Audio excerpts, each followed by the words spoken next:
updating your payment information on Coinbase is a straightforward process. Follow these steps to ensure your payment details are current. Step 1. Log into your account. Visit the Coinbase website or open the mobile app and log in using your credentials.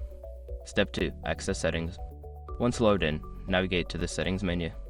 This is usually found by clicking on your profile icon or the gear icon in the top corner of the screen. Step 3. Select payment methods.